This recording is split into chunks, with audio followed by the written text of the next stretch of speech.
ने 7 दिन का अल्टीमेटम दिया है सरकार को धर्मेंद्र प्रधान के इस्तीफे के लिए। अगर वो अल्टीमेटम पूरा नहीं होता है, वो इस्तीफा नहीं देते तो फिर आप क्या करेंगे? हम फिर से आंदोलन शुरू करेंगे और फिर से हम अपना धरना देंगे। धर्मेंद्र प्रधान जी का इस्तीफा देने से क्या प्रॉब्लम सॉल्व होगा? क्या सेंट्रल गवर्नमेंट ने इसमें और स्टेप्स इनिशिएट करने की जरूरत है, क्योंकि एजुकेशन जनरेशंस पे इम्पैक्ट करता है, एक पीढ़ी पे। मैं आपसे पूछना चाहता हूँ, एक मेरा सीधा क्वेश्चन है, सिस्टम कैसे ठीक होगा जब कोई जिम्मेदारी लेने को तैयार नहीं है?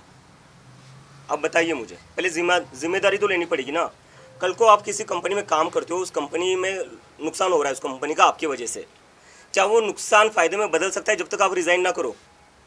और ये कौन सा है, मतलब कोई भी प्राइवेट जॉब देख लीजिए, आप कहीं प्राइवेट जॉब करने जाओगे, आपसे एक गलती हो जाए, दो गलती हो जाए, आपको जॉब से निकाल देंगे। यहाँ हर रोज़ पेपर लीक हो रहे हैं, देश में कौन सा एक सरकारी पेपर है जो लीक नहीं हो रहा है? उसके बाद भी कोई रेजिग्नेशन नहीं आ रहा है, तो जब तक रेजिग्नेशन नहीं आता तो कैसे मान सकते सिस्टम ठीक होगा? पहले रेजिग्नेशन तो देकर दिखाओ, हमें बताओ तो कि आप गलती मानने के लिए तैयार हो। आप गलती ही नहीं मानने को तैयार हो।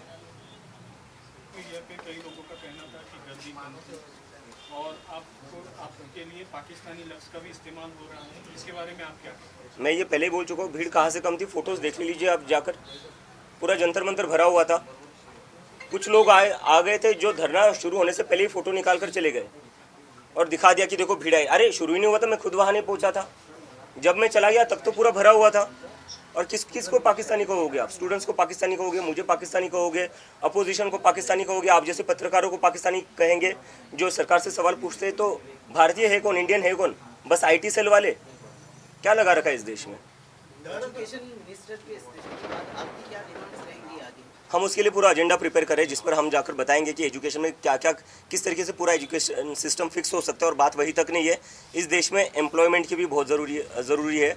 हम देख रहे हैं 10-12 साल में, जो पिछले 10-12 साल में जो इंडिया का पॉलिटिक्स रहा है, हिंदू मुस्लिम कर रहे हैं। उस हिंदू मुस्लिम से किसी को जॉब नहीं मिल रही है, उस हिंदू मुस्लिम से किसी की एग्ज़ाम अच्छी नहीं जा रही है। तो वो सारा फोकस बदलना पड़ेगा, सरकार का जो प्रायोरिटी वो बदलना पड़ेगा, फोकस बदलना पड़ेगा। जब एम्प्लॉयमेंट की बात होगी, जब एजुकेशन की बात होगी, तब कहाँ जाकर ये देश सच में प्रोग्रेस कर सकता है। क्या आपको लगता है कि जेंजीज की वजह से जो नियर बाय कंट्रीज है वहाँ पर रेवोल्यूशन हुआ है, तो इंडिया में भी हो सकता है?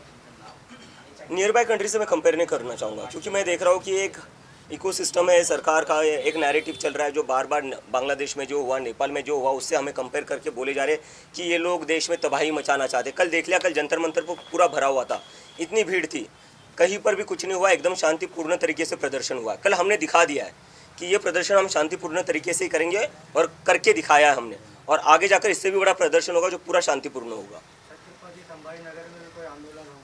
बिल्कुल होगा, मैं जल्दी तय करूंगा उस पर। राजनीतिक पार्टी के लोगों से, बड़े नेताओं से कोई बातचीत हुई है इस बारे में? बिल्कुल नहीं, किसी से मिलने बिल्कुल कोई आपसे मिलने वाला? मैं सीधा अपने घर पर आया हूँ। एयरपोर्ट से मैं गया जंतर मंतर से मैं गया एयरपोर्ट, मुंबई लैंड हुआ, सुबह यहाँ पहुँचा, सुबह बाय रोड में यहाँ पहुँचा। अगर कोई इच्छा व्यक्त करता है आपसे मिलने की या आगे बात करने की? नहीं, ये जैसे कि मैंने पहले बताया, ये पूरा मूवमेंट जो है वो युवाओं का मूवमेंट है, इट्स फॉर द जेन जी, और उन लोगों का सभी पार्टियों से भरोसा उठ चुका है। तो जिन लोगों को हमें समर्थन देना है वो बाहर से समर्थन दे सकते हैं, लेकिन हम खुद किसी से भी एसोसिएटेड नहीं होंगे, ये मैं बात क्लियर कर देता हूँ। जंतर मंतर में जो लोग आए थे, जो बच्चे आए थे, जो यूथ आया था, ये देश के किस कोने से आया था? आपने कुछ इसको एनालाइज किया है, कुछ स्टडी किया? कल जो मैंने टी-शर्ट पहनी थी वहाँ पर Indian Jersey, Indian cricket team की, वो एक लड़का आया था सिक्किम से, 1500 किलोमीटर दूर से आया था। एक लड़का आया था केरला से, वो भी बोल रहा था सर मैं केरला से आया हूँ, बहुत दूर से आया हूँ, आपसे बस 2 मिनट बात करनी थी, तो मैंने बात कर ली उससे। कुछ लोग आए थे उड़ीसा से, कुछ लोग आए थे बंगाल से, राजस्थान से लोग थे, गुजरात से लोग थे, महाराष्ट्र से, तो मतलब पूरी टीम में मेरे जितने भी दोस्त थे पुराने, वो सारे वहाँ पर ही थे। तो पूरे देश भर से लोग आए थे। कश्मीर से भी एक दोस्त मिला था मुझे, वो भी आया हुआ था। आपका जो ये पक्ष है वो एक मूवमेंट के लिए ही सीमित रहेगा या आगे और भी इसके कुछ आएंगे? आप राजनीति में उतरेंगे, अपना अलग से पक्ष बनाएंगे? जैसे मैंने कहा कि राजनीति को बस अपना इलेक्शन की तरफ मत देखिए। इस देश का जो नुकसान हो रहा है ना, वो इसलिए हो रहा है क्योंकि आप लोगों ने ना राजनीति को बस इलेक्शन तक ही लिमिटेड रख दिया है। 5 साल में एक बार इलेक्शन करवा दो, उसके बाद सब भूल जाओ क्या हो रहा है क्या नहीं हो रहा है। फिर सब बिक जाते हैं, एक यहाँ बैठ जाता है, एक उसके पास बैठ जाता है, खरीद फरोख्त चलती रहती है अगले 5 साल। तो ये सब नहीं करना है हमें मुद्दे की राजनीति करनी है।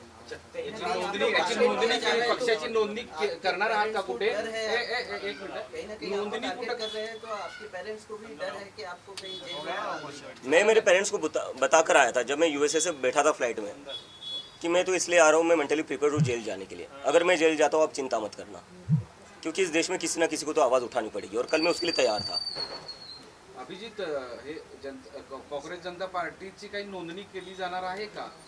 ते मी सर तुम्हाला मी आता हे 3-4 वेळेस म्हणते 15 दिवस झाले आम्हाला, 15-16 दिवस झालेले।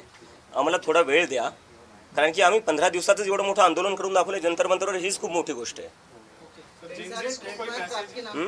जेंजीज के लिए कोई मैसेज है? जेंजी को एक ही मैसेज है कि जब आप लोग आवाज़ उठाओगे तो सरकार में कोई भी बैठा हो उसको आपकी बात सुननी पड़ेगी। आप लोग आवाज़ नहीं उठाते हो, उन लोगों को लगता है कि आप डर जाओगे और उनको ये लगता है कि अगर ये लोग मुझे अरेस्ट कर देंगे तो उससे आप लोग डर जाओगे, लेकिन आपको डरना नहीं है।